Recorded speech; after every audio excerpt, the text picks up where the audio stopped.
اللهم صل على سيدنا محمد وعلى آل سيدنا محمد كما صليت على إبراهيم وعلى آل إبراهيم في العالمين إنك حميد مجيد.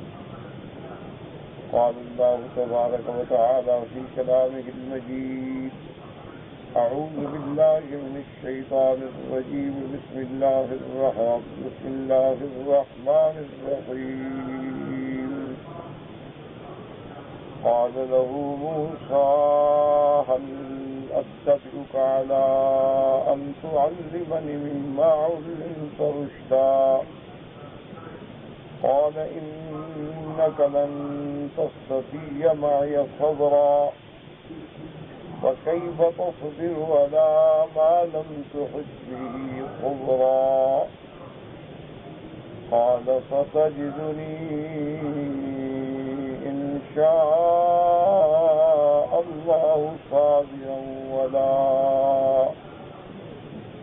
ولا أعصي لك أمرا. قال فإن اتبعتني فلا تسألني عن شيء حتى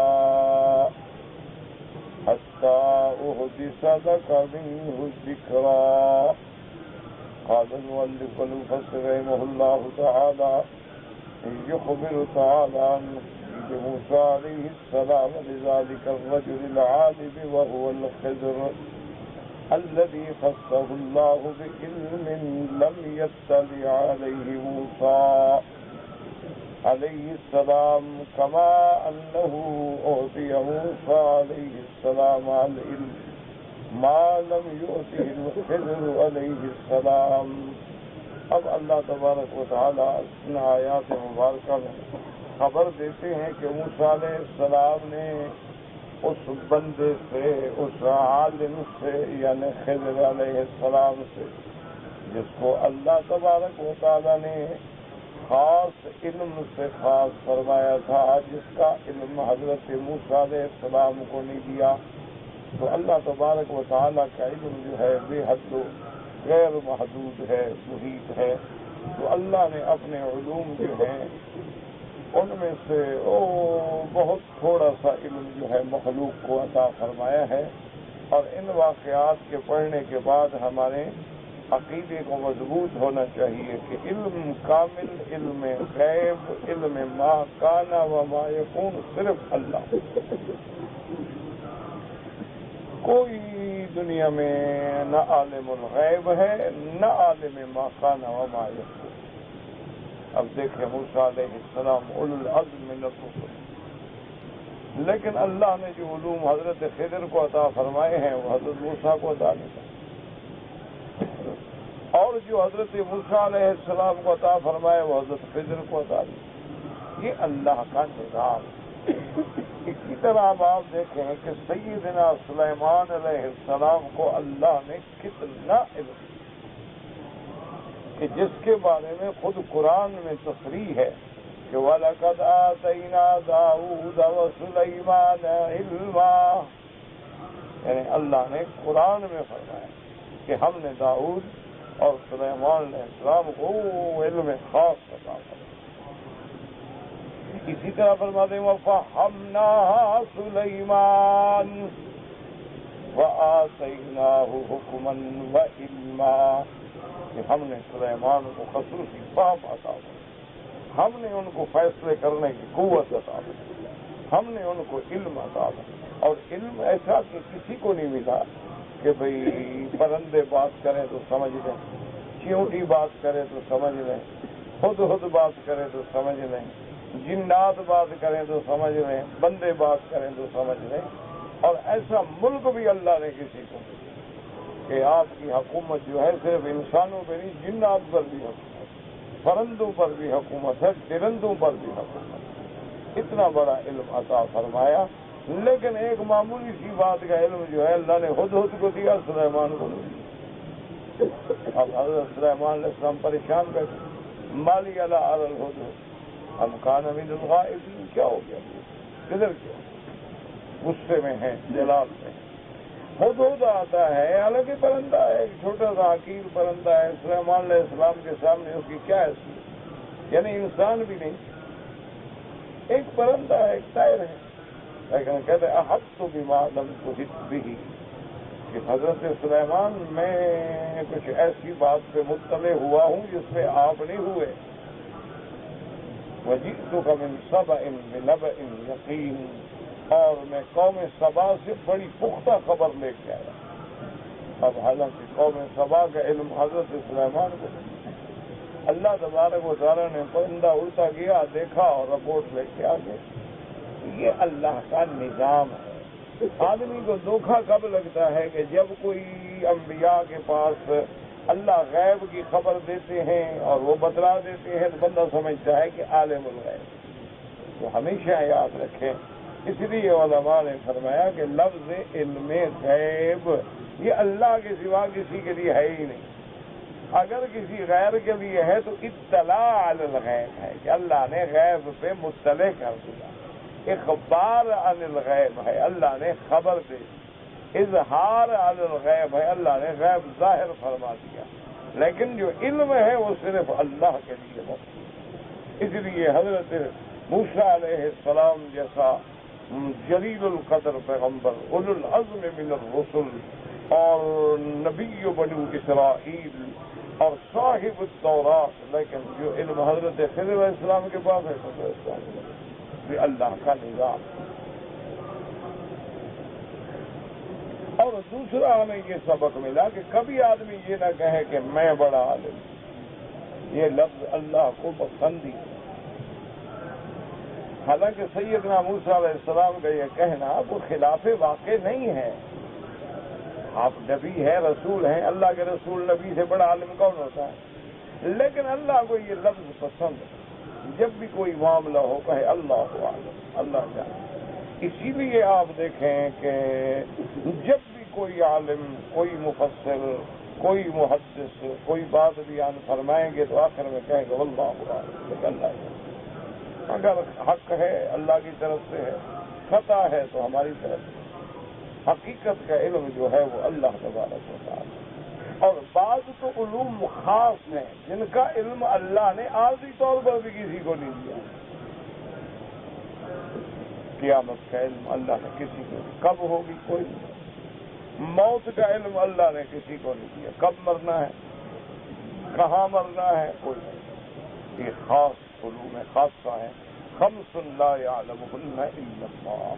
تو اس لیے حضرت موسیٰ علیہ السلام حاضر ہوئے اور خضر علیہ السلام کے پاس پہنچے اور ان سے کہا قال له موسیٰ اتبعک علی ان تعلمنی مما علمت رشدا سؤال تلطف لا علی وجہ الالزام والاجبار. یعنی بڑی عاجزی سے سوال کیا کہ میں آپ کے ساتھ چل سکتا ہوں تاکہ آپ مجھے وہ علم سکھائیں جو اللہ نے آپ کو عطا فرمایا ہے. یعنی یہ کوئی ایسی بات نہیں کہ آپ جبر کریں ہو، نہیں مجھے سکھاؤ، اقرا کریں نہیں. سوال تلطف. تو اس سے سبق ملا کہ جب کسی سے مسئلہ پوچھنا ہے تو ادب سے مسئلہ پوچھو، احترام سے مسئلہ پوچھو. اگر تم اجبار اور اقرا کرو گے تو پھر مسئلہ سمجھ کے آئے گا کہ پوچھنے والا جو ہے وہ محتاج ہوتا ہے، اور محتاج جو ہے وہ کبھی اکڑ نہیں دکھاتے. محتاج ہمیشہ عاجزی دکھلاتے. اسی لیے علماء نے فرمایا کہ العلم عز لا ذل فیہ، کہ علم ایک ایسی عزت ہے کہ جس میں کوئی ذلت ہے ہی نہیں. ویحصل بذل لا عز فیہ، لیکن علم حاصل ذلت سے ہوتا ہے جس میں عزت کوئی نہیں ہوتی. علم عاجزی سے حاصل ہوتا ہے، علم تواضع سے حاصل ہوتا ہے، علم نیاز مندی سے حاصل ہوتا ہے، علم ادب سے حاصل ہوتا ہے. علم یہ نہیں ہوتا کہ اکڑ سے حاصل ہونے کے، پھر حاصل ہوتا ہی نہیں. وہکذا ینبغی، اس لیے مفسر فرماتے ہیں وہکذا ینبغی ان یکون سؤال المتعلم من العالم. اور اسی طرح ہونا چاہیے کہ ایک طالب العلم جب کسی عالم سے سوال کرے تو ادب سے سوال کرے، احترام سے سوال کرے کہ حضرت مجھے یہ بات سمجھ نہیں آئی، مجھے یہ بات معلوم نہیں ہوئی. تو پہلے علماء جو تھے اگر وہ کسی کی بات دیکھتے تھے تو یہ نہیں کہتے تھے کہ تم نے غلط کہا ہے، بلکہ فرما دیتے تھے کہ حضرت آپ نے جو بات فرمائی ہے وہ بھی ٹھیک ہوگی، لیکن ہمیں بزرگوں نے یوں بتایا تھا. تو وہ بات بھی نقل کر دیتے ہیں تاکہ دوسرے کو احساس بھی نہ ہو اور اس کو اپنی غلطی کا علم بھی حاصل ہو جائے. اس لیے علم اس کے بغیر حاصل نہیں ہوگا.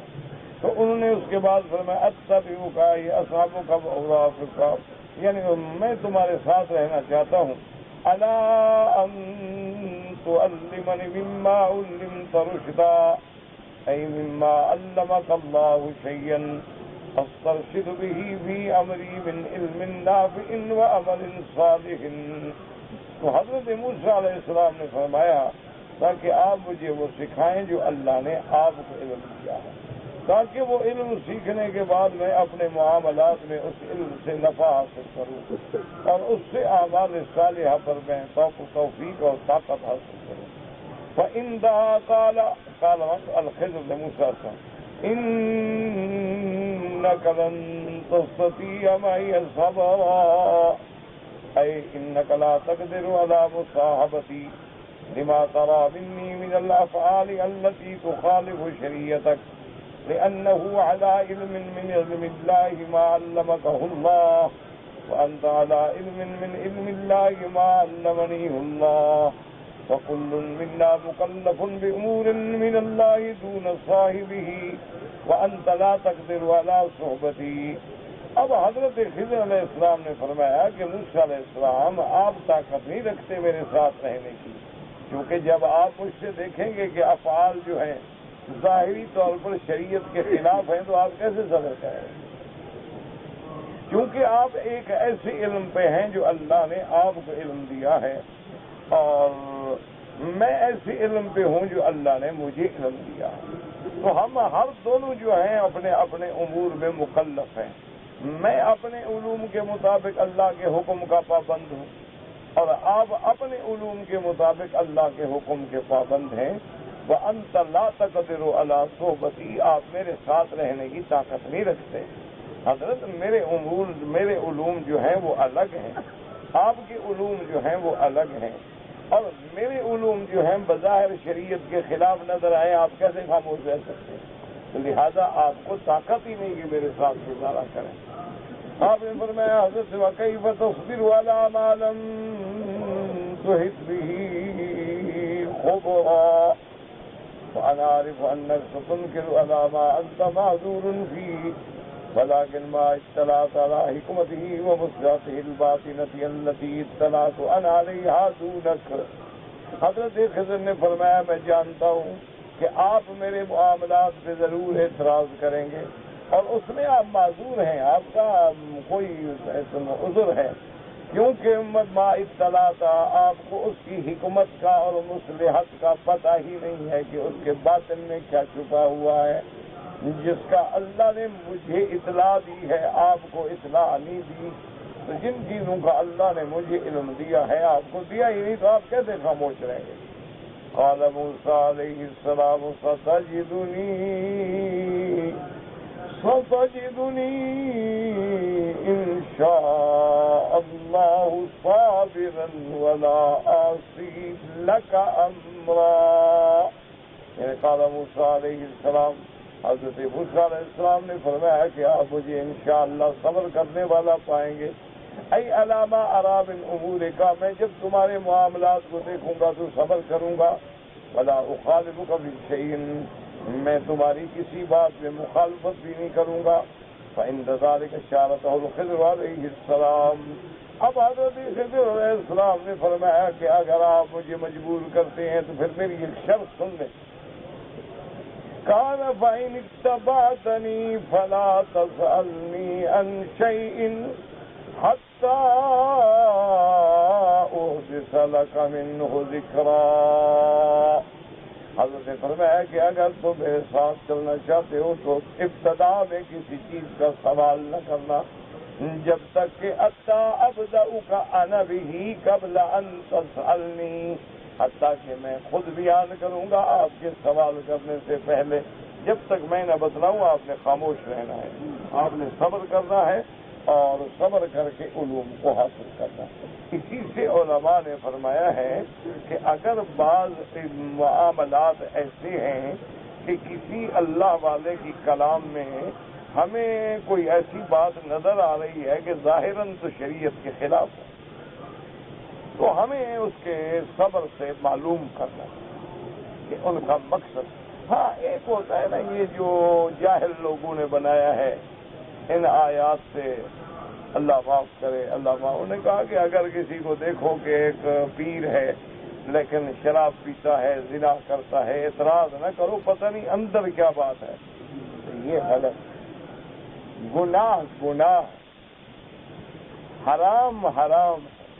جب اللہ نے کہہ دیا زنا حرام ہے، بس بات ختم. اس کے اندر پھر کیا مطلب؟ اللہ نے فرما دیا خنزیر کھانا حرام ہے، اب ایک خنزیر کھا رہا ہے کہ اس کے باطن کے اندر کوئی اور بات ہے، ظاہر میں خنزیر کھا رہا ہے، اندر بکری تھی، وہ بات ظاہر. اللہ نے کہہ دیا شراب حرام ہے بس ختم.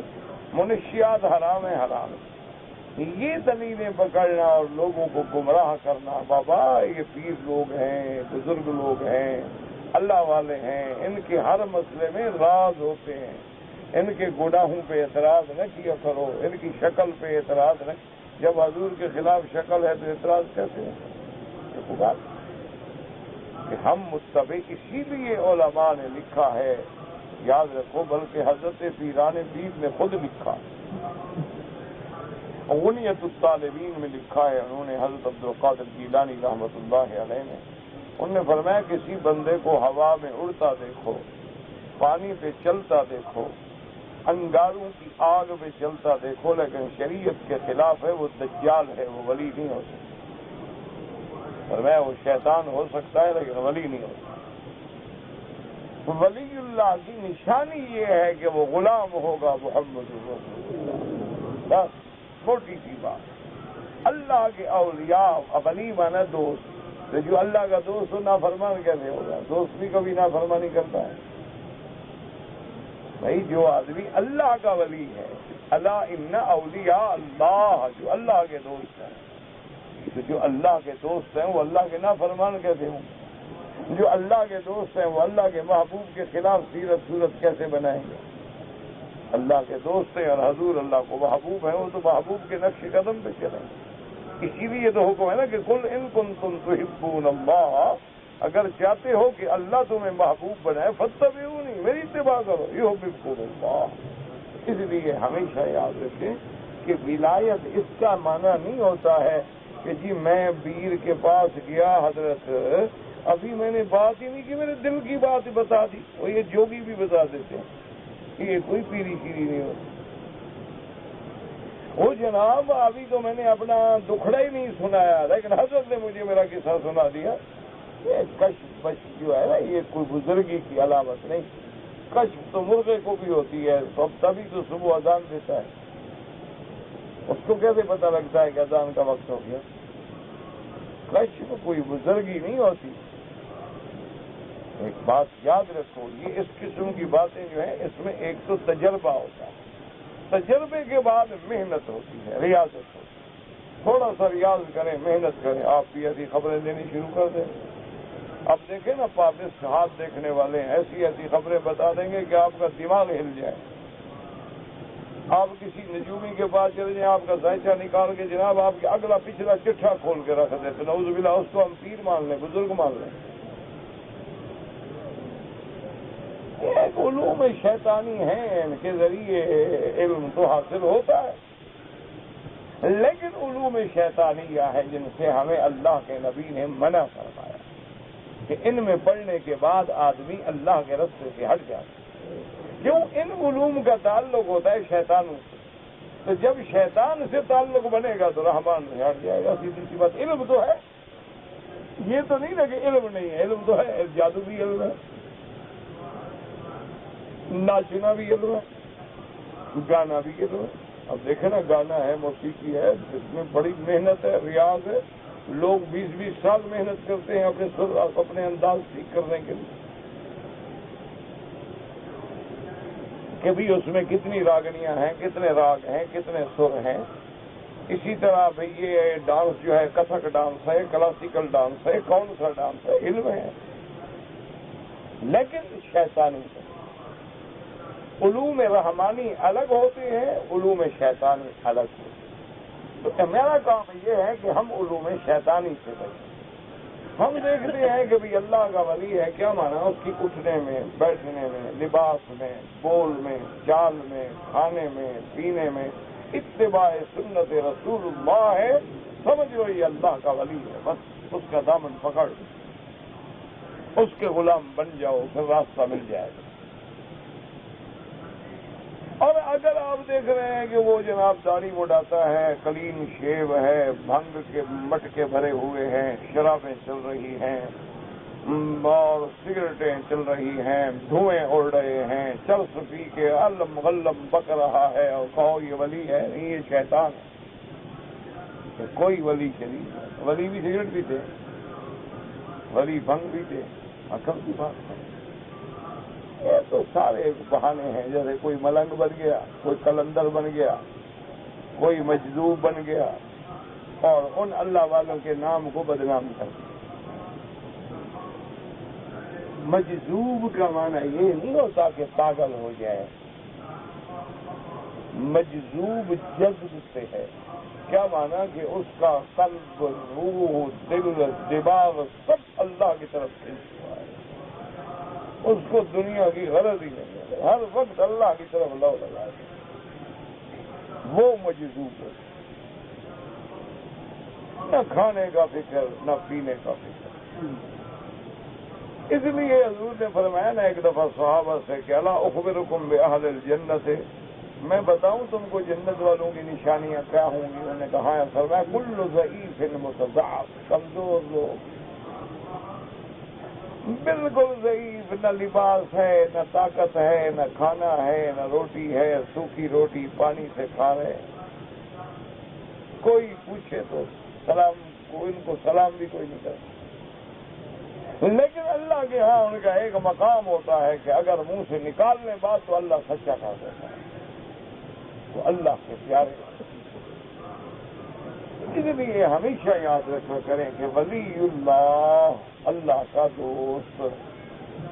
کیا مانا؟ جو اللہ کے فرمان پہ چلنے والا. اللہ کے فرمان بتانے والے کون ہیں؟ محمد الرسول اللہ صلی اللہ علیہ وسلم. تو اب جو حضور کے فرمان پہ چل رہا ہے وہ کس کے فرمان پہ چل رہا ہے؟ کیونکہ براہ راست اللہ سے تو ہماری بات نہیں ہے. تو اللہ اپنا فرمان ہمیں بتائیں گے کس کے ذریعے؟ محمد الرسول اللہ. اسی لیے ہم کلمہ پڑھتے ہیں نا کہ لا الہ الا اللہ, کوئی معبود برحق نہیں مگر اللہ. یہ ساری توحید سمجھائے گا کون؟ محمد الرسول اللہ. محمد بھیجے ہوئے ہیں اللہ کے. تو اس لیے اب اگر اس کے ہر عمل میں سنت کی جھلک ہے, سمجھ لو ولی اللہ. کوئی کرامت نظر آئے یا نہ آئے, کوئی ضرور یہ کشف, الہام, معمولی باتیں ہیں. یہ کوئی بڑی بات نہیں ہے, نہ یہ کوئی بزرگی کے مسئلے ہیں. دیکھو نا, طبیب ہیں, محنت کرتے ہیں. آدمی کے نبض پہ ہاتھ رکھے ہیں تو ڈاکٹر اکثر کر کے بتائے گا اور نبض پہ ہاتھ رکھے گا. طبیب ہے. ہمارے ایک دوست فوت ہو گئے شہر, اللہ ان کی قبر پہ کروڑوں رحمتیں فرمائے. بہت بڑے طبیب بھی تھے, عالم بھی تھے, ماشاء اللہ والے بھی تھے. حکیم صدیق شاہین ان کا نام تھا. ایک آدمی آیا ان کے علاج کے لیے ان کے پاس. وہ ہمارے ساتھی ہیں حفیظ الرحمان, ان کے ساتھ بیٹھے تھے. ان کے پاس دیکھا, فرمایا کہ تمہیں شوگر ہے اور تمہاری شوگر اتنا ہے. اب نبض دیکھ کے بتاؤ, شوگر تمہاری 300 پہ. اس نے کہا جی میں نے آج ہی ٹیسٹ کرائی ہے, جو آپ بتا رہے ہیں بالکل. اچھا, اس نے کہا حضرت میں علاج کے لیے آیا ہوں, مجھے علاج بتائیں. میں میرا علاج کرو گے؟ تو نے کہا, فرمایا کہ 8 دن آم کھاؤ, روٹی نہیں کھانا, ایک نوالا بھی روٹی کا نہیں کھانا. بسکٹ, روٹی, چائے, مائے, کچھ بھی. صرف صبح ناشتے میں آم, دوپہر کو آم, رات کی روٹی میں آم, جب بھوک لگے آم. اس نے کہا حضرت میں تو پھر انشاءاللہ پہلے دن فوت ہو جاؤں گا. جس بندے کی شوگر 300 پہ ہو اس کو کہو آم کھاؤ. آم تو شوگر کا خزانہ ہے اور شوگر مل ہے پوری. انہوں نے کہا میں تمہاری مرضی بھائی، فقیر کے پاس یہی علاج ہے.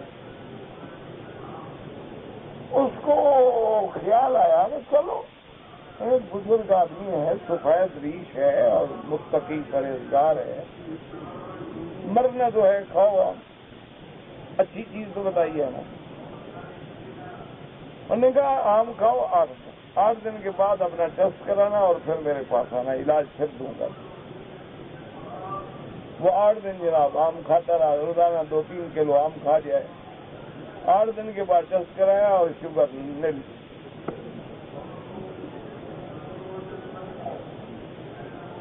حضرت میں ٹھیک ہو گیا ہوں، یہی تمہارا علاج ہے، اب نہیں کھانا آم، بس جو کھانے تھے وہ کھا لیے،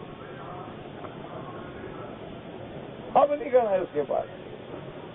اچھا میں نے بھی پوچھا تھا حضرت سے، میرے ساتھ مہربانی فرماتے تھے، میں نے پوچھا حضرت کہ یہ وجہ کیا ہے، عام تو دشمن ہے شوگر. انہوں نے فرمایا کہ وکیل صاحب شوگر کے ان لوگوں کے پاس صرف ایک سبب ہے، یہ کہتے ہیں لبا نے کام چھوڑ دیا، لیکن ہمارا علم جو ہے وہ بتلاتا ہے اس نے کام کیوں چھوڑا، اس کا سبب کیا ہے، ہم اس کو دور کرتے ہیں، یہ اس کو نہیں جانتے بیچارے. انہوں نے کہا یہ میری کو بزرگی شزرگی نہیں تھی، یہ میں نے دوا بتائی. ہمارے اپنے حافظ حسین صاحب، حافظ حسین احمد جی، انہوں نے مجھے خود بتایا، اللہ کے حرم میں بتایا. انہوں نے کہا کہ جناب میں ایبٹ آباد میں تھا، بہت بڑا جلسہ تھا اور میری آواز ایسے بند ہو گئی کہ میں لکھتا تھا، بول نہیں سکتا. یعنی کوئی چیز ضرورت ہے کاغذ پہ لکھ کے دیا، آواز نکلتی ہے. چلا گیا، ابھی جلسہ ہے، لوگ گلا نہ کریں لیکن میں نہیں بول سکتا. تو کہتے ہیں میں نے حکیم صاحب کو ٹیلی فون کیا، کسی دوست سے لکھ کے کہا کہ فون کرو اور کہو حافظ صاحب کہتے ہیں میرا یہ ہے. تو انہوں نے کہا کہ حافظ صاحب سے کہو کہ دیہات میں کو بندہ بھیجیں بستی میں، جو صبح کی لسی کھٹی ہو نا بالکل، جس کو دیکھ کے بھی کھٹاس لگے، وہ ایک بڑا گلاس 3 منزلہ پی جائے. حافظ صاحب نے کہا، میں نے کہا ماشاءاللہ گلا پہلے بند ہے، اب کھٹی لسی پیو، انشاءاللہ پکا ہی کام ہو جائے گا. لیکن کیا کریں، چلو حکیم صاحب نے کہا ہے، میں نے بعد بھی دوڑا ہے دیہات میں، وہاں سے جا کے کھٹی لسی لے کے آئے، اتنا بڑا گلاس بھر کے پی گیا میں، اور 3 گھنٹے کے بعد آواز سے کہہ دیں میں تقریر کی باقاعدہ جو سے. اب اس کا کیا ہے، ان کا علم ہے. اس لیے یاد رکھو یہ کوئی بزرگی نہیں ہوتی، یہ علم ہے دل کا. طبیب جانتا ہے کہ میرے مریض کی مرض کا سبب کیا ہے، سردی ہے، گرمی ہے، حدت ہے، کوئی چیز کھا بیٹھا ہے، اس کی وجہ سے اس کو یہ بیماری پیدا ہو گئی ہے. اسی طرح جو لوگ ہیں اولیاء اللہ کا معنی ہے اتباع سنت رسول اللہ. ایک موٹی بات یاد ہے، وہ جتنا متبع ہوگا اتنا اللہ کا وجہ. عالم کا معنی کیا ہے، انما یخشی اللہ من عبادہ العلماء، کہ جتنا وہ اللہ سے ڈرنے والا ہے وہ عالم. یہ معنی نہیں ہوتا علم کا کہ کتابیں اس نے بہت پڑھی ہیں، مطالعہ بڑا ہے، لٹریچر بہت دیکھا ہوا ہے اور لیکچر بہت اچھا دے سکتا ہے. اگر اس کے اندر اللہ کا ڈر ہی نہیں ہے تو عالم نہیں ہے. مداری وہ ایسے سمجھ لو جیسے مداری بھی اور ڈرامہ دکھاتے ہیں، فلموں میں کام کرتے ہیں، وہ بھی تو بزرگ بن جاتے ہیں، بزرگ تھوڑے ہوتے ہیں. تو اس لیے ہمیشہ انما یخشی اللہ من عبادہ العلماء. اچھا اولیاء کی پہچان کیا ہے، اذا رؤوا ذکر اللہ، کہ جب ان کی صحبت میں جاؤ تو اللہ یاد آئے. سمجھ لو یہ اللہ کا ولی. اور ان کی صحبت میں جاؤ تو نماز پڑھتے تھے وہ بھی ختم، قوالی میں بیٹھے ہوئے اور 3 نمازیں گئی. عصر سے یہ شروع ہوئی قوالی، جناب رات کو عشاء تک جا رہی، عصر گئی، مغرب گئی، سمجھ لو کہ مجلس شیطان. جس میں نماز اللہ کی چلی جائے، اللہ کی نماز فرض.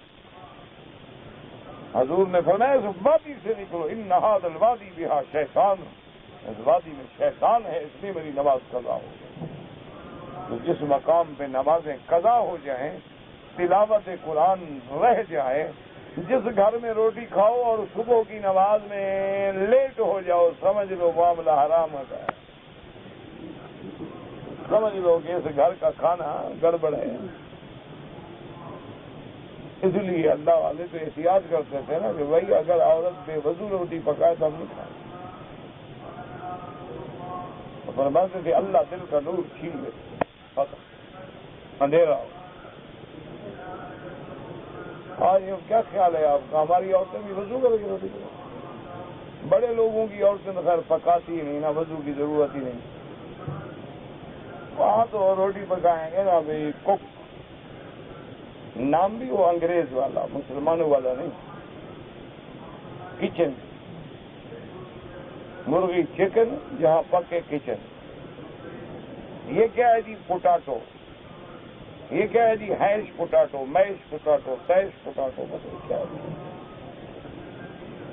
انا للہ و انا الیہ راجعون. بس ہم تو بھائی رو سکتے ہیں آپ کے سامنے، اور ہمارے بس میں کیا ہے؟ بس کہتے رہتے ہیں. اللہ شاید آپ کے دل میں کوئی بات ڈال دے اور آپ کی وجہ سے اللہ میری بخشش کر دے.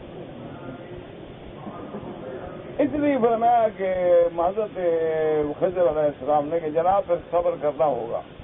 قال ابن حدثنا يعقوب بن هارون بن عبيد النبي عن ابن عباس قال سأل موسى عليه السلام ربه عز وجل وقال أي رب أي عبادك أحب إليك قال الذي يذكرني ولا ينساني قال فأي عبادك أقوى قال الذي يقضي بالحق ولا يتبع الهوى قال أي ربي أي عبادك أعلم قال الذي يتقي علم الناس إلى علم يسعى يصيب كلمة تهديه إلى هدى أو ترده عن ردا قال أي ربي هل في أرضك أحد أعلم مني قال نعم قال فمن هو قال الخضر. حضرت ابن عباس رضی اللہ تعالیٰ عنہ فرماتے ہیں کہ موسیٰ علیہ السلام نے اللہ سے سوال کیا، اے ربی میرے پروردگار، ایو عبادک احب الیک، کون تیرے بندوں میں سے تجھے زیادہ محبوب ہے، زیادہ پیارا ہے؟ اللہ نے فرمایا کہ موسیٰ علیہ السلام ای الذی یذکرنی ولا ینسانی، جو ہر وقت میری یاد میں رہے، مجھے بھول نہ جائے، وہ میرا بندہ ہے. ہر وقت میرا ذکر ہے، کھڑے ہیں تو میرا ذکر ہے، بیٹھے ہیں تو میرا ذکر ہے. الذین یذکرون اللہ قیاما وقعودا وعلی جنوبہم وَيَتَفَكَّرُونَ فِي خَلْقِ السَّمَاوَاتِ وَالْأَرْضِ رَبَّنَا مَا خَلَقْتَ هَذَا بَاطِلًا سُبْحَانَكَ فَقِنَا عَذَابَ النَّارِ.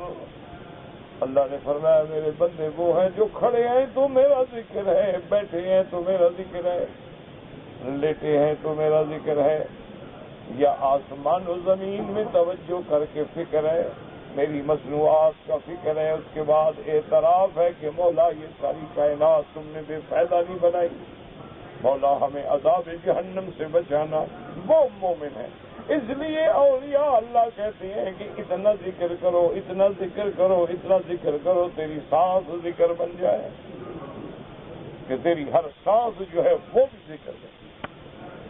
اللہ اکبر. ایسے لوگ بھی دیکھے ہیں، ہم نے خود دیکھے ہیں. مجھے بتایا انہوں نے کہا کہ میں قرآن جو پڑھتا ہوں، کہا لیٹرین میں جاتا ہوں تو کپڑا ڈال کے اپنی زبان کو یوں پکڑ کے بیٹھتا ہوں اور میں قرآن جاری ہو جاتا ہوں. ہر وقت قرآن جو پڑھتا ہوں، عادت ہو گئی قرآن پڑھنے، تو حمام میں بھی میں خاموش نہیں بیٹھ سکتا، اس لیے پھر زبان پکڑ کے مجھے بیٹھنا پڑتا. یہ اللہ کا ذکر ہے. ایک ہم ہیں زبان پہ، یا گالیاں ہیں، یا فلمی گانے ہیں، فلمی دھنے ہیں. انا للہ ہے، یا غیبت ہے یا گھلا ہے، فلاں ایسا فلاں ایسا فلاں ایسا، کتنا ہے بتا۔ حضرت موسیٰ علیہ السلام نے پوچھا فَأَيُّ عِبَادَكَ أَقْوَىٰ، سب سے بہتر بندہ تیرا فیصلے کرنے والا کون؟ اللہ نے فرمایا الذی یقضی بالحق ولا یتبع الہویٰ، جو بندہ حق کے مطابق فیصلہ کرے، اپنی خواہشوں کی پیروی نہ کرے۔ حضرت موسیٰ علیہ السلام نے پوچھا ای رب ای عبادک عالم، تیرے بندوں میں سے بڑا عالم کون ہے؟ اللہ نے فرمایا میرے بندوں میں عالم وہ ہے جو لوگوں سے علم لیتا ہے، حاصل کرتا ہے، تاکہ کوئی ایک کلمہ مجھے مل جائے جو مجھے ہدایت پہ پہنچ دے اور ہلاکت سے بچا دے، وہ عالم ہے۔ اب سب سے علم لے رہا ہے، کبھی اس سے کبھی اس سے کبھی اس سے، ہر وقت تمنا ہے کہ کوئی علم مل جائے، کچھ حاصل ہو جائے، کوئی چیز مل جائے۔ قال اے رب هل فی ارضک احد اعلم منی، موسیٰ علیہ السلام نے پوچھا میرا اللہ اس وقت تیری زمین پہ کوئی بندہ ایسا بھی ہے جو مجھ سے زیادہ علم والا؟ اللہ نے فرمایا کہ ہاں۔ حضرت موسیٰ نے پوچھا فمن ہوا، وہ کون ہے؟ اللہ نے فرمایا خضر ہے، وہ تو اس سے زیادہ علم والا ہے۔ قال وأين أطلبه، میں اس کو کہاں تلاش کروں؟ قال على الصاعد عند الصخرة التي ينفلت عندها الحوت، کہ تم دریا کے کنارے پہ جاؤ، آگے ایک جہاں تمہیں پہاڑ ملے، چٹان ملے، اور جہاں تمہاری مچھلی تمہاری زنبیل سے نکل جائے وہی وہ ملے گا۔ قال فخرج موسیٰ يطلب حتى كان ما ذكر الله وانتهى موسیٰ علیہ السلام الیہ عند الصخرة، اسی کے مطابق حضرت موسیٰ علیہ السلام تلاش میں نکلے اور وہاں جا کے حضرت خضر کو ملے۔ فسلم كل واحد منهما على صاحبه فقال له موسیٰ انی احب اصحابك، میں تیرے ساتھ رہنا چاہتا ہوں۔ قال انک لن تطیق صحبتی، آپ کو طاقت نہیں۔ قال بلا، قال فان صحبتنی، اگر میرے ساتھ رہنا ہے، فلا تسألنی عن شیء حتی احدث لک منہ ذکرا۔ قال فسار به في البحر حتى انتهى الى مجمع البحرین، چل پڑے۔ فليس في الارض مكانا اكثر ماء منه، اس جگہ سب سے زیادہ پانی تھا۔ قال وبعث الله الخطاف فجعل يستقي منه بمنقاره، کسی جگہ چڑیا آتا ہے، کسی جگہ خطاف مانا وہ بھی چڑیا نما ایک پرندہ ہے، اڑتا ہے، وہ آئے اور اس نے اپنی منقار چونچ میں پانی لیا۔ فقال لموسیٰ علیہ السلام کم ترى هذا الخطاف رضا من هذا الماء، اس چڑیا نے خطاب نے جو پانی لیا ہے، رضا کتنا نقص ہو گیا پانی میں، اے نقص من الماء، دریا کے پانی میں کتنی کمی ہوئی۔ قال ما اکل ما رضا، قال یا موسیٰ فإن علمی وعلمک فی علم اللہ، میرا علم تیرا علم اللہ کے علم کے مقابلے پہ اتنی کمی بھی نہیں کر سکتا جتنی اس چڑیا کی چونچ میں پانی سے دریا میں کمی ہے۔ كقدر ما سقى هذا الخطاف من هذا الماء، وكان موسى قد حدث نفسه أنه ليس أحد أعلم منه أو تكلم به۔ مفسر فرماتے ہیں یا تو موسیٰ علیہ السلام کے دل میں خیال گزرا تھا کہ میں بڑا عالم ہوں، یا زبان سے بھی کہا۔ ومن ثم امر ان یاتی الخضر، اس لیے اللہ کی طرف سے امتحان آ گیا کہ خضر کے پاس جاؤ۔ وذکر تمام الحدیث، اس کے بعد وہ سارا واقعہ بیان کیا گیا۔ فی خرق السفینۃ وقتل الغلام واصلاح الجدار وتفسیرہ لہ ذلک، کہ پھر وہ جو کشتی کا واقعہ پیش آیا، غلام کے قتل کا واقعہ پیش آیا، دیوار کا واقعہ پیش آیا، تو اس سارے واقعے کا پھر وہ ذکر ہے جو ہم نے الحمدللہ روایات میں پڑھا ہے۔ اللہ ہمیں بھی آپ کو صحیح علم نصیب فرمائے۔ کہتے جی کہ مدرسے کی حیثیت اور مسجد کا احترام، میرے بھائی مسجد کے احترام کے بارے میں اللہ نے خود قرآن میں لکھا ہے کہ فی بیوت اذن اللہ ان ترفع ویذکر فیہا اسمہ ویسبح لہ فیہا بالغدو والآصال، کہ اللہ کے گھر اللہ کے ذکر کے لیے بنائے جاتے ہیں۔ اس لیے حضور نے حکم فرمایا کہ کوئی آدمی مسجد میں بیٹھ کے تجارت کی بات نہ کرے، اگر کاروباری بات کرے تو سننے والے کو چاہیے کہ اللہ لا بارک اللہ فی ربحک، اللہ تمہیں نفع میں کوئی برکت نہ دے۔ کوئی آدمی اپنی چیزیں ڈھونڈتا پھر رہے کو لا رات اللہ ضالتک، اللہ کرے تجھے نہ ملے، کیا ہے؟ تو اسی لیے مسجدیں بنی ہیں کہ تم چیزیں ڈھونڈو، بکری گم ہو گئی اور بلی گم ہو گئی اور بندہ گم ہو گیا۔ یہ اللہ کے گھر ہیں، اللہ کے ذکر کے لیے ہے، اللہ تبارک و تعالیٰ کی عبادت کے لیے ہیں، اس لیے ان کا احترام ہم سے لازم ہے۔ احترام میں ان کی نظافت بھی ضروری ہے، جیسے اللہ نے فرمایا ہوتا ہے غیر بیتی للطائفین والعاکفین والرکع السجود، حضرت ابراہیم میرے گھر کو پاک کرو، کیا مانا؟ بتوں سے بھی پاک کرو، نجاسات ظاہری سے بھی پاک کرو۔ اسی لیے حضور نے حکم دیا تھا اس صحابی کو جس نے غلطی سے پیشاب کر دیا، تو کیا مانا کہ مسجد میں کوئی پلیت چیز، کوئی غلط چیز، حتیٰ کہ بصل کھا کے بدبو آئے تو مسجد میں نہ آؤ، لا یقربن مصلانا۔ اور اسی طرح مدارس جو ہیں جن میں قرآن و حدیث پڑھایا جاتا ہے وہاں بھی ادب اور احترام ضروری ہے۔ اس لیے امام مالک رحمۃ اللہ علیہ، امام دار الحجرہ، جب حضور کی حدیث بیان فرماتے، آپ غسل فرما کے کپڑے سے تن فرما کے خوشبو لگا کے ممبر پہ بیٹھ کے پھر حدیث بیان کرتے، قال قال رسول اللہ صلی اللہ علیہ وسلم، فرماتے شان والے کی بات ہے تو شان سے کرنی چاہیے، عزت کے ساتھ، ادب کے ساتھ، احترام کے ساتھ۔ تو اس لیے مساجد کا یہ احترام نہیں ہوتا کہ دور سے سلام کرو اور نماز نہ پڑھو، یہ احترام نہیں ہوتا کہ جوتے تو اتارو 2 میل دور رہ کے مسجد میں داخل بھی نہ ہو، یہ احترام نہیں ہوتا کہ اذان ہو رہی ہے تو کھڑے ہو جاؤ چاہے سر پہ 2 من بوجھ بھی ہے، لیکن جب اذان ہو جائے تو گھر چلے جاؤ، یہ احترام نہیں ہے، تو جاہل لوگوں نے خود بنا رکھے ہیں۔ کہتے جی کہ ایام حج کے کتنے مہینے ہیں؟ میرا بھائی الحج اشہر معلومات، وہ مہینے حج کے کون سے ہیں؟ شوال، ذی القعدہ اور ذی الحجہ۔ اگر کوئی آدمی شوال میں عمرہ کرے گا، اسی سال حج بھی کرے تو حج تمتع ہوگا، اس کو بکری رکھنی ہوگی۔ ہاں اچھا عمرہ کیا حج نہیں کیا کوئی بات نہیں، کوئی بکری نہیں، بکری تب ہوگی کہ اسی یعنی حج کے مہینوں میں عمرہ کرے، احرام کھول دے پھر حج بھی کرے، تو یہ تمتع ہو گیا، لہذا تمتع کی ایک بکری دینی ہوگی۔ اور حج کے مہینے 3 ہو گئے، شوال، ذی القعدہ، ذی الحجہ۔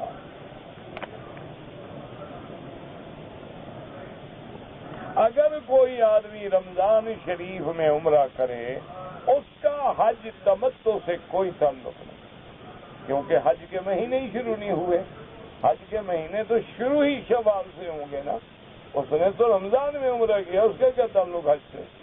لہذا رمضان کے عمرے کا تعلق حج سے کوئی نہیں، لیکن رمضان کے عمرے کی بہت بڑی فضیلت ہے۔ اللہ آپ کو بھی، مجھے بھی، ہماری نسلوں کو بھی نصیب فرمائیں کہ حضور کی ایک حدیث میں آتا ہے کہ حج کے برابر ہے، اور ایک حدیث میں آتا ہے کہ اس حج کے برابر ہے جیسے آپ نے حضور کے ساتھ حج کیا۔ اس لیے دعا کریں کہ اللہ پاک ہر مسلمان کو نصیب فرمائے۔ مجھے یاد ہے حضرت بن نوری رحمۃ اللہ علیہ یہاں رکن یمانی کے سامنے بیٹھے تھے، تو حضرت تیز بات کرتے تھے، جلدی جلدی بولتے تھے، تو مجھے کہنے لگے کہ بھائی وکیل صاحب اب تو بس اللہ سے دعا کی حج میں نہ بلائے لیکن رمضان میرا نہ لائے۔ کہتے کہ بس اب تو میں یہ دعا کرتا رہتا ہوں حج پہ آ سکوں لیکن رمضان میرا نہ رہتا، تو اس لیے لیکن اللہ کی مہربانی، اللہ دونوں کرا دیتے، اللہ پاک رمضان میں بھی بھیج دیتے ہیں، اللہ حج میں بھی بھیج دیتے، تو رمضان مبارک کی بہت بڑی فضیلت ہے، اللہ پاک آپ کو بھی مجھے بھی نصیب کرے۔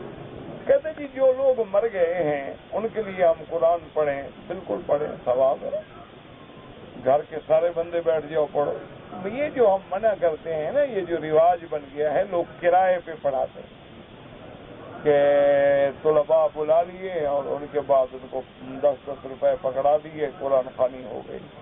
یہ چیزیں بدعت ہیں۔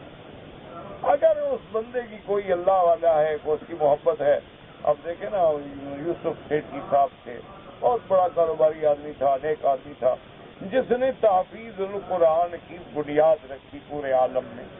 ہر جگہ تحفیظ کے مدرسے بنائے، ہزاروں کی تعداد میں۔ تو جس دن وہ فوت ہوئے ہیں تو مجھے کچھ لوگ بتا رہے تھے کہ اسی دن 70,000 قرآن پڑھا گیا۔ کیوں؟ ہزاروں مدرسے تھے، ہر مدرسے میں 400 طالب بیٹھ گئے تو کتنی دیر لگے گی؟ بس 1 گھنٹے میں ہزاروں ختم ہو گئے۔ دیکھو نا، اب 100 طالب ہو، اگر ایک پارا بھی پڑھواؤ تو 100 پارا تو ہو گیا، مطلب 15 منٹ میں مقصد 3 قرآن ختم ہوگا۔ تو اس لیے ان نے ساری دنیا میں مدرسوں کا جال پھیلایا تھا ماشاءاللہ۔ اب جیسے تعلیم القرآن ٹرسٹ والے ہیں، جیلوں میں بھی مدرسے بنا دیے، قیدیوں کو بھی قرآن پڑھا رہے ہیں، قیدی حافظ بن گئے، قیدی قرآن پڑھ گئے، پہاڑوں میں اور چترال میں اور گلگت میں، سوات میں، جن پہاڑوں پہ میرے خیال میں اس علاقے کے لوگ بھی نہیں جاتے، وہاں بھی جا کے مدرسے بنائے ماشاءاللہ۔ اس میں بڑے بڑے تاجر ہیں، کاروباری لوگ ہیں، کروڑوں پتی لوگ ہیں۔ اللہ نے دماغ دل لگا دیا ہے، دھن لگا دی ہے قرآن کی طرف۔ ہمارے ساتھ بڑی دوستی ہے، مہربانی کرتے ہیں، مجھے ملتے رہتے ہیں بیچارے، کبھی کبھی مشورہ بھی کر لیتے ہیں کیا کریں کیسے کریں۔ تو بہرحال تو مانا یہ ہوتا ہے کہ یہ بالکل ثواب ہے، آپ قرآن پڑھیں، یا اللہ اس کا ثواب میرے والد کو دے، والدین کو دے، رشتے داروں کو دے، عزیزوں کو دے، بالکل۔ لیکن یہ جو کرائے کا رواج ہو گیا ہے نا کہ ہر چیز کرائے پر ہے، یہ بدعت ہے۔ اچھا، وہ کرائے والے بھی ماشاءاللہ عجیب لوگ ہیں، پیسے زیادہ دو تو قرآن ٹھیک پڑھتے ہیں۔ اگر ان کو پتا ہو کہ یہ منحوس آدمی ہے، 2 روپے دے گا فی آدمی، تو یا لمن السلام علیکم جی، ختم ہو گیا، دعا کرو۔ مولوی بھی تو تیز ہے نا، اپنے فن کا ہر کوئی چور ہوتا ہے نا۔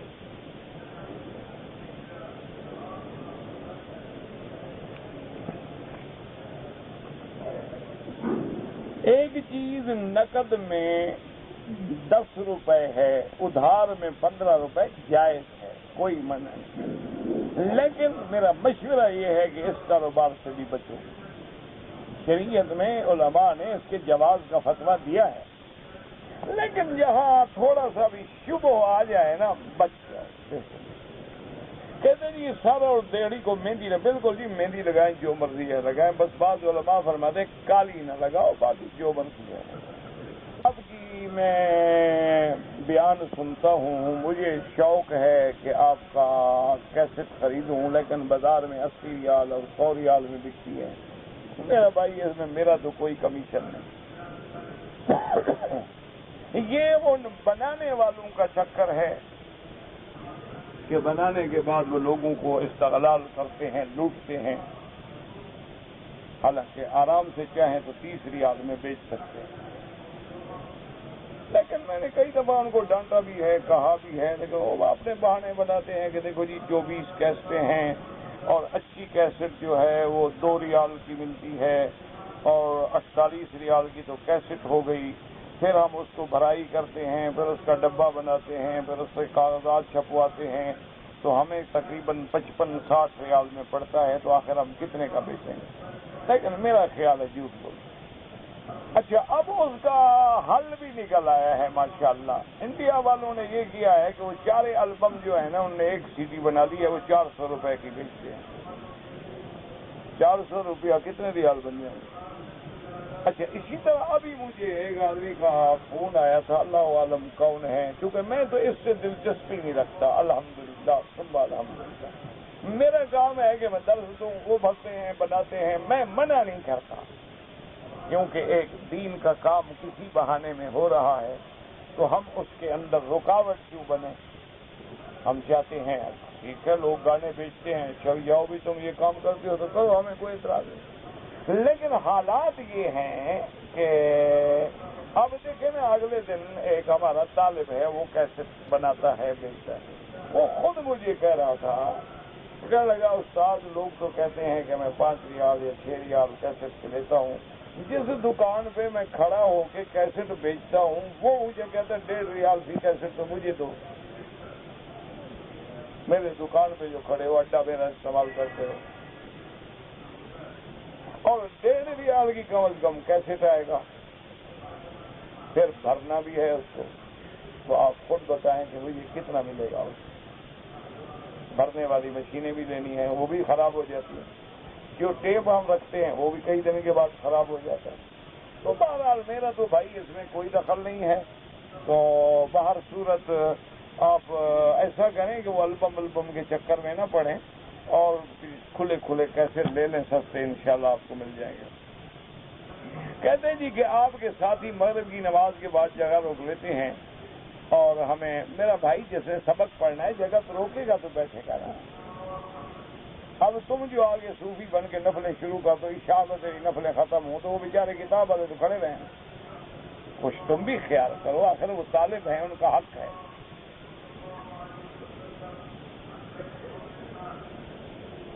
اذا مزقتم کل ممزق،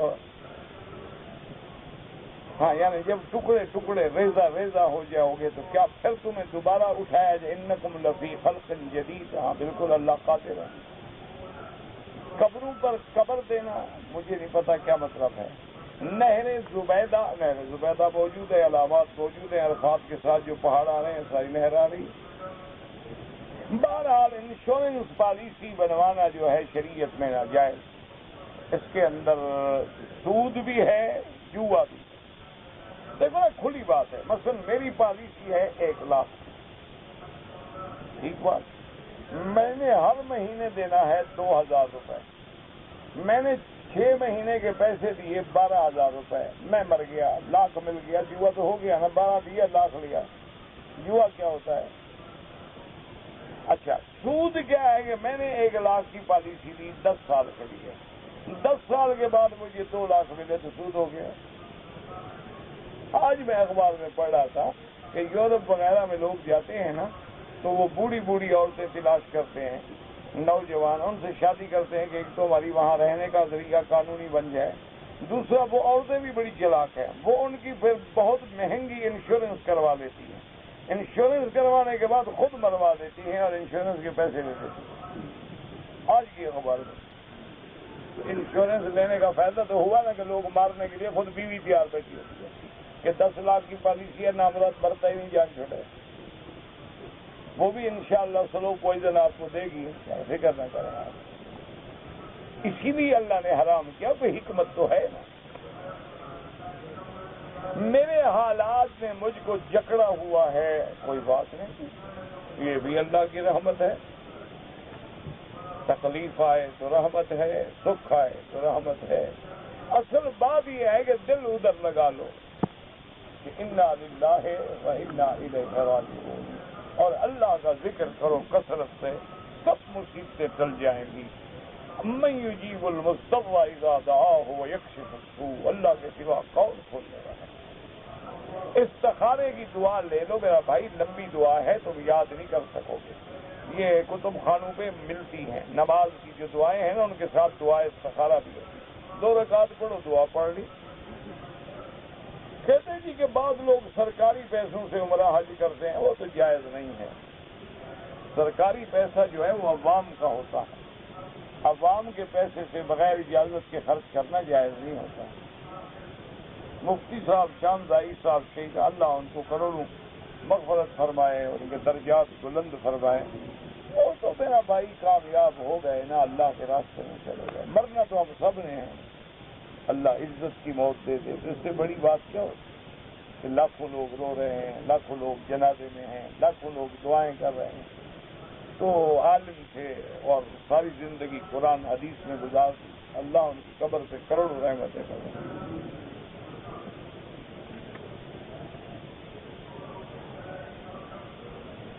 کہتے جی کہ ہمارے گھر کے نزدیک ایک مسجد ہے اور وہاں ایک خانقاہ بھی ہے. تو کچھ لوگ مغرب کی نماز پڑھ کے خانقاہ پہ جاتے ہیں، وہاں بیٹھے رہتے ہیں. قبر پہ جانا تو منع نہیں ہے، قبر والوں سے مانگنا منع ہے، قبروں پہ جانا منع نہیں. حضور نے فرمایا انی نہیتکم، میں نے منع کیا تھا، الا فزوروہا، قبروں کی زیارت کیا کرو، قبروں پہ جایا کرو، کیونکہ انہا تذکر الآخرہ، قبر جو ہے وہ قیامت کی یاد دلاتی ہے۔ لیکن بات یہ ہے کہ ان سے مانگا نہ کرو، ان کے لیے مانگا کرو کہ اللہ ان کی قبروں کو باغ جنت بنا، ان کے درجے بلند فرما، یا اللہ ان کی شان بلند فرما۔ جب تم ان کے لیے مانگتے ہو تجھ پہ اللہ کی رحمت خود بخود آ جاتی ہے۔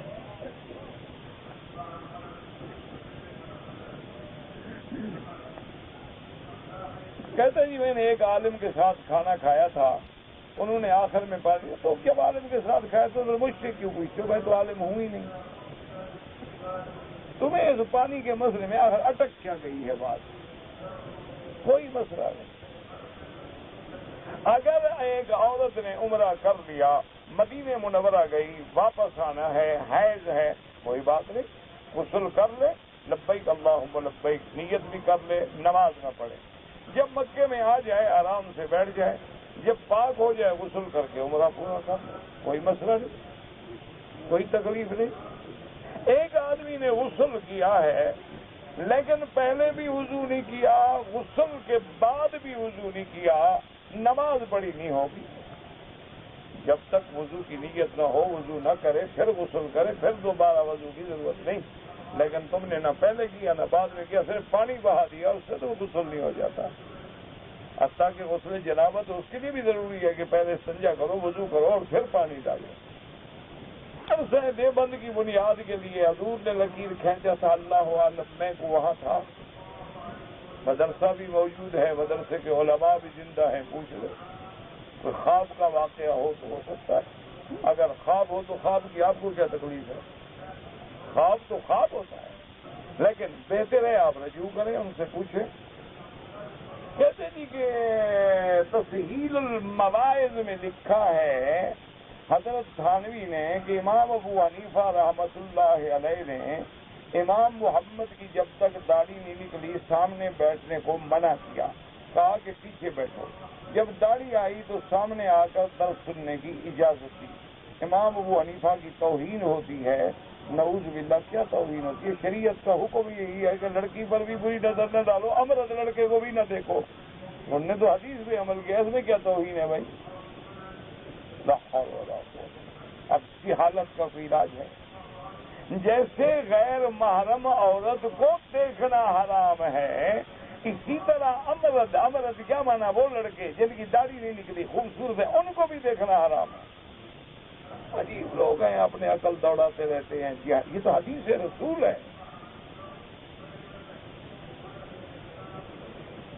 اگر ہم بوسہ لیں تو طواف کرنا ضروری ہے، طواف کے اندر ہی بوسہ سنت ہے، اس کے بغیر تو لینے کی اجازت ہی نہیں۔ احرام میں بوسہ لیں بالکل لیں، لیکن اگر عطر لگا ہوا ہے تو پھر نہ لیں، تاکہ تیرے منہ کو عطر نہ لگ جائے۔ عمرہ کرنا زیادہ افضل ہے یا طواف؟ مکے میں رہتے ہوئے جتنا ٹائم تم عمرے پہ لگاؤ اتنا ٹائم طواف کرتے رہو تو طواف افضل ہے۔ ایک آدمی نے عورت نکاح کیا، اس کا لڑکا پہلی عورت متعلقہ کا ہے، مجھے نہیں پتا آپ نے کیا پوچھا ہے، جب سمجھ ہی نہیں آیا تو میں کیا کروں۔ ہمارے علاقے میں بعض لوگ کہتے ہیں کہ ہم قریشی ہیں، حالانکہ وہ قریشی نہیں ہیں، تو حضور نے فرمایا من بدل نسبا الی غیر ابی، جو اپنے آپ کو کسی غیر یعنی دوسرے باپ سے نسبت کرے اس پہ اللہ کی لعنت ہوتی ہے۔ جو نسب ہے بیان کرو، نسب میں کیا ہے؟ اچھا ایک آدمی قریشی ہے لیکن نماز نہیں پڑھتا تو کیا فائدہ ہو جائے گا؟ ایک آدمی میراثی ہے، پابند صوم و صلاۃ ہے، اس قریشی سے زیادہ بہتر ہے۔ یا اللہ کم شعوبا وقبائل لتعارفوا، یہ قومیں قبیلے تو پہچان کے لیے ہیں، اللہ کے ہاں تو تقوی والے کی عزت ہے۔ ان اکرمکم عند اللہ اتقاکم۔ میں پاکستان سے عمرے کی نیت سے آ رہا تھا، احرام سامان میں چلا گیا، میں جدہ ایئرپورٹ پر اترا تو احرام، آپ تم عمرے کے لیے رہے تھے، سامان میں احرام چلا گیا، باقی تمہارے ساتھ کیا آیا؟ جب تم عمرے کے لیے حضرت تشریف لا رہے تھے تو سب سے فکر زیادہ آپ کو احرام کی چادروں کا کرنا تھا۔ اچھا پھر آپ کو احرام ایئرپورٹ سے باندھنا تھا، نہ کہ جہاز سے۔ اچھا ایئرپورٹ میں بھی نہیں باندھا، جہاز میں آ گئے، احرام بھی نہیں ہے، اگر عالم سے مسئلہ پوچھ لیتے تو جہاز میں بیٹھے بیٹھے قمیص نکال لو، بنیان نکال لو، شلوار ہے، پاجامہ ہے، بیٹھے رہو اور وہی پڑھ لو لبیک اللہم لبیک، بغیر وضو، بغیر نماز، بغیر کسی چیز۔ جب نیچے ہو تو احرام کی چادریں باندھ لو، کوئی مسئلہ نہیں۔ اب آپ نے چونکہ ایسا نہیں کیا، احرام گدے سے باندھا تو ایک دم پڑ گئی، بکری ادا کریں۔ کہتے جی کہ کوئی عورت جو ہے اگر اپنے بال جو ہیں بلیڈ استعمال کرے، کوئی منع نہیں، جو مرضی ہے استعمال کرے۔ عورت کو اپنے ٹانگوں سے بال صاف کر سکتی ہے، بالکل کر سکتی ہے، کوئی منع نہیں۔ یہ حکمت ہے، یہاں تو بال نہ کرے لیکن ٹانگوں کے کر دے، کیوں؟ وہ تو مقامت نے دیکھنا ہے نا، یہ تو لوگوں کو دکھانے کے لیے کرتی ہے۔ ہر چیز میں حکمت ہوتی ہے شریعت کے احکام، اور ٹانگیں ہی لوگوں کو دکھانی ہے تو سب سے لانا ہے۔ 100 مرتبہ سبحان اللہ پڑھے، بالکل پڑھو جی۔ روزانہ فرض کے علاوہ 12 رکعت پڑھے، بالکل پڑھو، 12 نہیں 1200 پڑھو، جتنا ہو سکے پڑھو۔ دیش میں بہت سارے لوگ جاتے ہیں، بزرگوں کے مرید ہوتے ہیں، کوئی بات نہیں، بیعت کرنا بالکل ٹھیک ہے، لیکن شرط صرف یہی ہے کہ جس سے بیعت ہو وہ آدمی اتباع کتاب اللہ اور سنت رسول اللہ کے، بس کوئی بات نہیں۔ اللہ والوں کے ساتھ تو تعلق رکھنا چاہیے۔ یا ایھا الذین آمنوا اتقوا اللہ وکونوا مع الصادقین، یہ تو اللہ کے قرآن کا حکم ہے۔ جیسے بیعت علی الاسلام ہے، بیعت علی الجہاد ہے، اسی طرح بیعت علی السمع والطاعہ کیا۔ بال نہیں کٹوائے تھے، احرام کھول دیا اور سو گیا، 2 گھنٹے کے بعد یاد آیا تو بال کٹوائے۔ آپ نے چونکہ کپڑے پہن لیے تھے، لہذا چونکہ 2 گھنٹے پہنے ہیں، زیادہ نہیں پہنے، 4-5 ریال خیرات۔